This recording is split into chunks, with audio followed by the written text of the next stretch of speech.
मैंने गांव में मजदूरी करके अपने दोनों बेटों को पढ़ा लिखा कर अपने पैरों पे खड़ा कर दिया है। अब भले ही तुम दोनों भाइयों की नौकरी लग गई है तो तुम दोनों अलग अलग जगह शिफ्ट हो जाओगे। मैंने अपनी सभी जिम्मेदारियां बहुत ही अच्छे तरीके से निभाई है। मैंने तुम दोनों को पढ़ा लिखा के अपने अपने पैरों पे खड़ा कर दिया है और अब तुम दोनों की शादी भी कर दी है। अच्छा सुनो, मैं अपने दोस्त के यहाँ होके आता हूँ। थोड़ी सी देर उसके पास बैठूंगा, गप्पे लगाऊंगा तो मुझे भी थोड़ा अच्छा लगेगा। ठीक है, लेकिन थोड़ा समय से घर आ जाना। अरे यार ठीक है, अब चलता हूँ। बातों बातों में कितना लेट हो गया, समय कैसे निकल गया पता ही नहीं चला।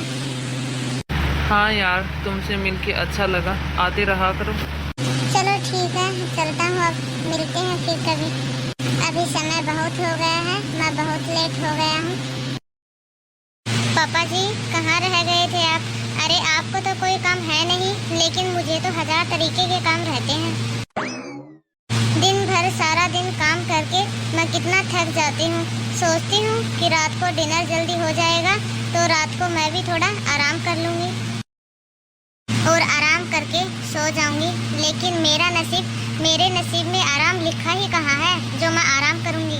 तो तुमने खाना क्यों नहीं खाया? खा लेती ना तुम खाना।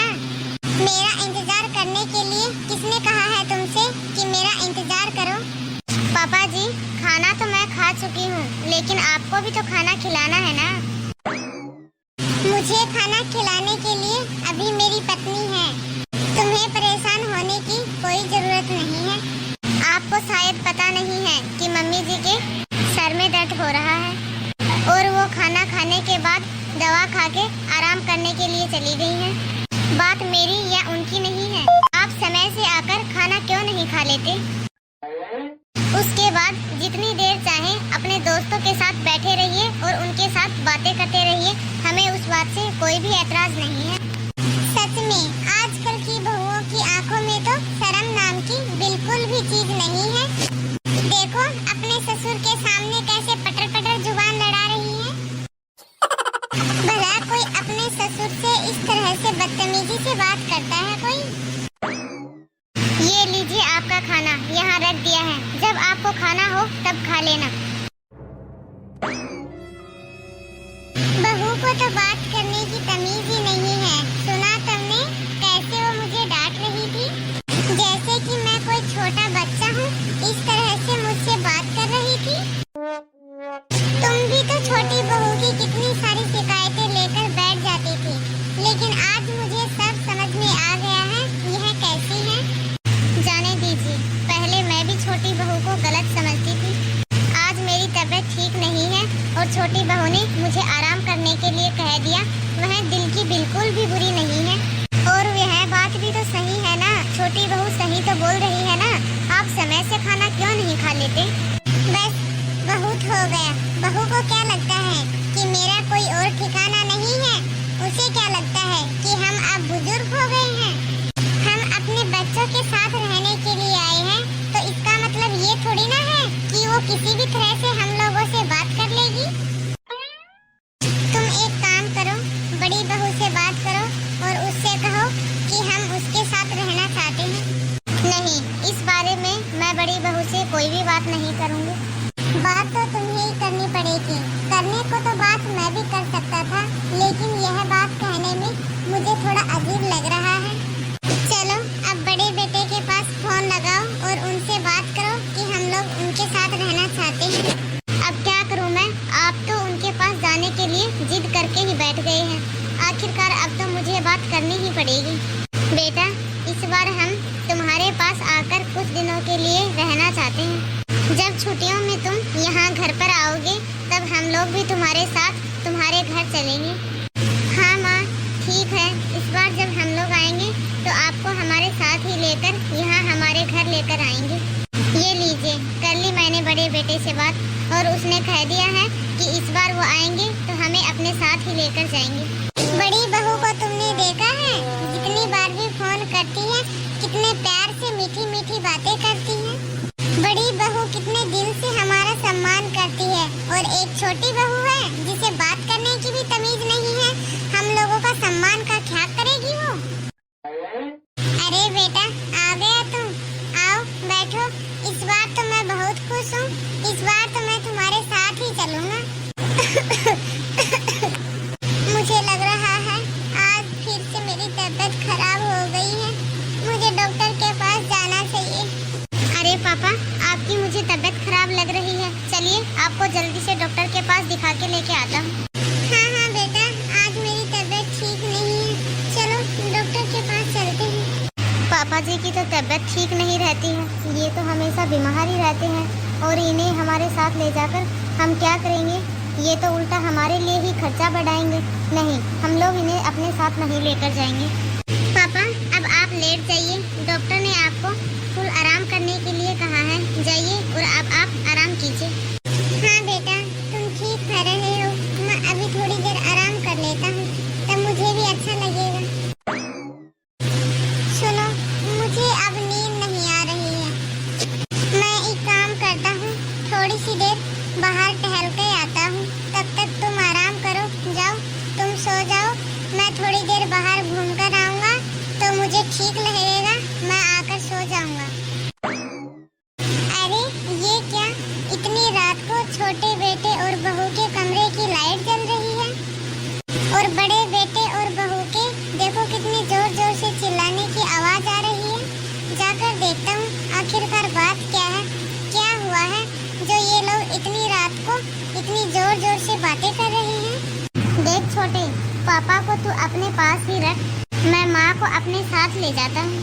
देखो, मैं मानता हूँ कि बुजुर्गों को अपने साथ रखना बहुत ही भारी काम है, लेकिन मैं ये तेरा आधा भार बांटने के लिए तैयार हूँ। लेकिन मैं इन दोनों को अपने साथ में नहीं ले जा सकता। और नहीं तो क्या, ससुर जी ज्यादातर तो बीमार ही रहते हैं। हम उन्हें अपने साथ शहर नहीं ले जा सकते। ज्यादा से ज्यादा हम माजी को अपने साथ शहर ले जा सकते हैं। वो कम से कम घर के कामों में हमारा हाथ तो बटाएंगे। आखिरकार ससुर जी किस काम के हैं? वो तो हमारा खर्चा ही बढ़ाएंगे। ये देखो, यहाँ पर हमारे बेटे और बहू हमारा ही सौदा कर रहे हैं। मैं तो कभी भी अपनी पत्नी से अलग रहने के बारे में सोच भी नहीं सकता। मैं तो सोचता था कि बड़ी बहू फोन पर कितनी मीठी मीठी बातें करती है, इसके साथ हमारा बुढ़ापा ज्यादा सुखमय होगा। लेकिन आज इन लोगों की बातें सुनकर मुझे अपनी खुद की सोच पर ही शर्मिंदगी महसूस हो रही है। दीदी, आप ऐसा सोच भी कैसे सकती हैं? वो दोनों पति पत्नी हैं और हम लोग उन्हें अलग करने का पाप कैसे कर सकते हैं? आप बताइए दीदी, आप अपने पत्नी के बगैर कितने दिनों तक रह सकती हैं? और वैसे भी बुढ़ापे में पति पत्नी को एक दूसरे के सहारे की बहुत ही ज्यादा जरूरत होती है। यदि आप उन दोनों को अपने साथ एक साथ नहीं रख सकती तो आप उन्हें यहाँ पर ही रहने दीजिए। उनको अपने साथ लेकर ही मत जाइए। तो उन्हें अपने साथ लेकर जाने का शौक है ही किसको? वो तो मम्मी जी हैं जो हमारे पीछे ही पड़ गई हैं कि उन्हें हमारे साथ जाना है। इसलिए हम लोगों ने सोचा कि इस बार उनको अपने साथ लेकर चलते हैं।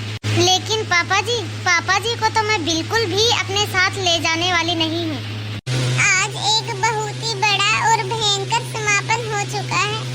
आज मुझे समझ में आ गया है कि जहाँ चार बर्तन रहते हैं वहाँ आवाज तो होती ही है, लेकिन समय आने पर वही हमारे काम भी आते हैं। दूर बैठकर मीठी मीठी बातें करना तो बहुत ही आसान है, लेकिन साथ रहकर जिम्मेदारियाँ उठाना बहुत ही मुश्किल होता है। बस अब बहुत हुआ, मुझे इससे ज्यादा और बातें सुनने की कोई भी जरूरत नहीं है। अब चुपचाप मैं अपने कमरे में जाता हूँ। सुनिए, आप एकदम ठीक कहती थी, मैं ही बहुत ज्यादा गुस्सैल हो गया हूँ। छोटी छोटी बातों को ही मैं अपने दिल से लगा लेता हूँ। बहू यदि गुस्से में मुझे डांट भी देती है तो उसमें भी उसका प्यार छुपा होता है। वो हमारे भले के लिए ही हमें डांटती है। लेकिन मैं हूँ कि बहू की इन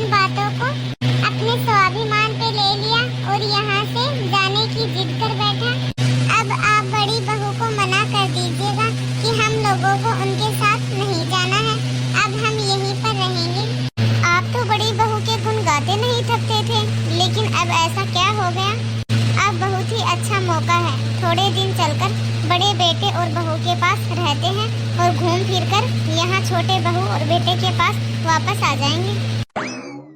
बस अब बहुत हुआ, अब मुझसे रहा नहीं जा रहा। मैं तुम्हें सारी सच्चाई बता ही देता हूँ। बड़ी बहू बोल रही थी कि वह सिर्फ तुम्हें ही अपने साथ लेकर जाएगी। वह मुझे अपने साथ नहीं लेकर जाएगी क्योंकि मैं बीमार जो रहता हूँ, मेरा खर्च उन्हें बोझ लगता है। बस अब बहुत हुआ। इन सब बातों से ज्यादा और बातें सुनने की मेरी हिम्मत नहीं हुई और ना ही इससे ज्यादा अब हमें और कुछ जानने की जरूरत है। अब तुम खुद ही फैसला कर लो कि तुम्हें क्या करना है। ये बात सुनकर तो मुझे बहुत ही ज्यादा दुख हुआ। ये तो बहू की सोच होगी, लेकिन पंकज तो हमारे बारे में सोचेगा ना। इसी बात का तो दुख है। बेटा भी बहू की हाँ में हाँ मिला रहा था। अमर और छोटी बहू वो लोग तो चाहते ही नहीं है कि हम लोग यहाँ से जाएं। वो लोग नहीं चाहते कि हम दोनों को अलग अलग रखें। कोई नहीं, बड़ा बेटा और बहू तो हमारे बारे में नहीं सोच रहे, लेकिन इस बात की तसल्ली है कि आज भी छोटे बहू और बेटे के दिल में हमारे लिए सम्मान और प्यार है। अब हम लोग छोटी बहू और बेटे की बातों का बुरा बिल्कुल भी नहीं मानेंगे। अब मैं सब समझ गया हूँ। अक्सर साथ रहते हुए थोड़ी बहुत नोक झोंक तो होती ही रहती है।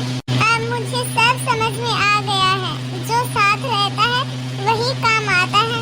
दूर बैठकर मीठी मीठी बातें करने वाले लोग जब जिम्मेदारी उनके खुद के ऊपर आती है तो कैसे अपने पाँव पीछे खिसका लेते हैं। बेटा, तुम्हारे पापा की तबीयत ठीक नहीं रहती है। ऐसे में ज्यादा सफर तय करना ठीक नहीं रहेगा, इसलिए हमें यही रहने दो। हमारा यही रहना ठीक होगा। नमस्ते दोस्तों, आपको आज की हमारी यह कहानी कैसी लगी कमेंट में अपनी राय जरूर दें। किसी ने सही कहा है, अक्सर 4 बटन इकट्ठे रहते हैं तो वहाँ आवाज जरूर ही होती है, लेकिन इसका मतलब यह नहीं होता कि वह हम लोगों का आदर सम्मान नहीं करते हैं। अक्सर काम वही लोग आते हैं जो हमारे पास में रहते हैं। दूर बैठने वाले लोग सिर्फ मीठी मीठी बातें ही करना जानते हैं। तो आपको हमारी यह आज की कहानी कैसी लगी हमें कमेंट करके ज़रूर बताइए।